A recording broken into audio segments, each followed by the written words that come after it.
शासनपति प्रभु महावीर स्वामी को हम वंदन करते हैं।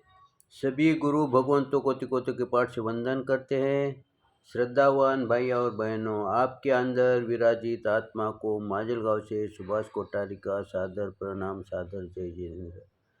अंतगढ़ सूत्र पर मेरा ये 57वां वीडियो है। कल हम देख रहे थे कि कृष्ण भगवान अरिष्ट नेमि के दर्शन के लिए जा रहे थे, तो जाते समय उन्होंने सब प्रकार के अलंकार अपने शरीर पर धारण किए थे। कौन से अलंकार? जो कि हमारे स्थानक के लिए, मंदिर के लिए, गुरु भगवंतों के लिए जाने के समय अच्छे दिखते हैं, काम में आते हैं, हमारे पूजा पाठ में सहायक बनते हैं। ऐसे अलंकार वस्त्र पहनकर वो भगवान अरिष्ट नेमि के पास जा रहे थे। गुरु भगवंत हमें यही संदेश देते हैं इस माध्यम से कि जब हम भी मंदिर जाए, पूजा पाठ के लिए जाए, दर्शन के लिए जाए, कोई संतों के समागम में सहवास में रहेंगे, उस समय हमारे वस्त्र कैसे होना चाहिए, हमारे शरीर पर अलंकार कैसे होना चाहिए, ये चिंतन जिसने उसने करना चाहिए।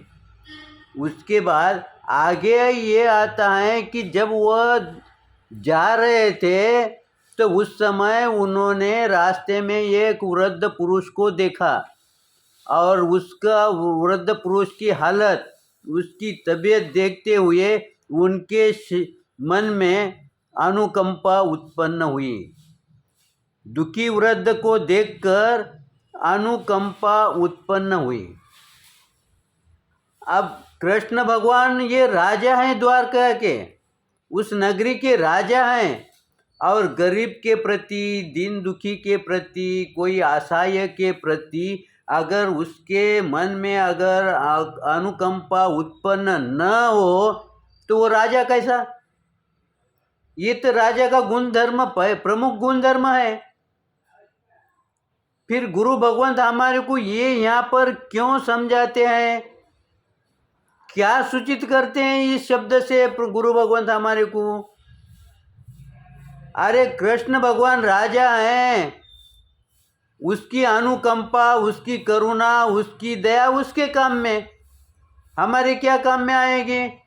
फिर गुरु भगवंत इस शब्द से हमारे को क्या सूचित करते हैं? गुरु भगवंत ये कहते हैं कि तुम भी, तुम्हारे आपके घर के परिवार के तुम भी राजा ही हो। फिर तुम्हारा आचरण कैसा होना चाहिए, तुम्हारा चिंतन कैसा होना चाहिए, तुम्हारे वस्त्र कैसे होना चाहिए, ये तुमने अवलोकन करो। क्योंकि तुम घर में श्रेष्ठ हो, ज्येष्ठ हो, तुम्हारे को कोई भी कहेगा नहीं। ये स्वयं को सोचना है कि मेरे शरीर पर कैसे वस्त्र होना चाहिए, मैं पूजा पाठ के लिए जाते समय कैसा जाना चाहिए। ये अनुकंपा, ये चिंतन जिसने उसने करना चाहिए। कि अगर समझो घर का प्रमुख अगर इस तरह से नहीं व्यवहार करेगा तो उसका परिवार शांति से जिएगा क्या? घर में कलह उत्पन्न होगा या नहीं होगा? सिर्फ हमारा आचरण। इसलिए गुरु भगवंत हमारे को कहते हैं कि जैसा वो राजा है, वो नगरी का है, अनेक समूह का, अनेक जीवों का वो प्रमुख है, वैसा तुम भी 2, 4, 5, 10 लोगों के प्रमुख हो। तो फिर तुम्हारा आचरण कैसा होना चाहिए, इसका चिंतन हमारे को करने के लिए इस सूत्र के माध्यम से गुरु भगवंत हमारे को मजबूर करते हैं। इसलिए अगर समझो हमारे परिवार में कोई दुखी है, हमारे घर में कोई सेवा की आवश्यकता है, उस समय अगर हमारे को अगर अनुकंपा जागृत न होगी, भले ही छोटे बच्चे, बहू वगैरह, इसके अंदर अनुकंपा जागृत नहीं हुई तो चलेगा, लेकिन तुम घर के प्रमुख हो तो तुम्हारे को ये जरूरी है। तुम अगर ये गुण अगर तुम्हारे नहीं होंगे ना तो तुम्हारी सामायिक कोई काम में नहीं आएगी। क्योंकि सभी लोगों को तुम्हारे सहवास में, तुम्हारे संपर्क में जो लोग आएंगे उसको स्थिर करना, उनको शांति कैसे मिले इसका अनुकरण करना, इसके बारे में सोचना, तनाव कैसा कम होगा ये सोचना ही तुम्हारा प्रमुख कर्तव्य है। यही तुम्हारी सामायिक है। तुम अगर घर में कलह छोड़कर सामायिक में बैठ गए तो वो तुम्हारी सामायिक नहीं होगी। इस तरह से वो यहाँ पर चिंतन करते हैं। अब उसके बाद कृष्ण भगवान अरिष्टनेमि के पास पहुँचे।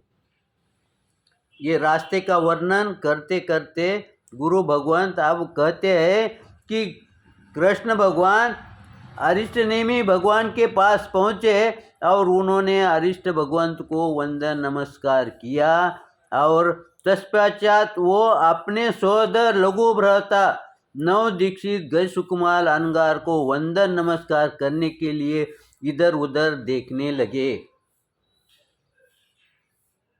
उन्होंने जाते के साथ अपने प्रभु के, अपने आराध्य के वंदन नमस्कार किया और फिर अब उनको वंदन किसको करने का है?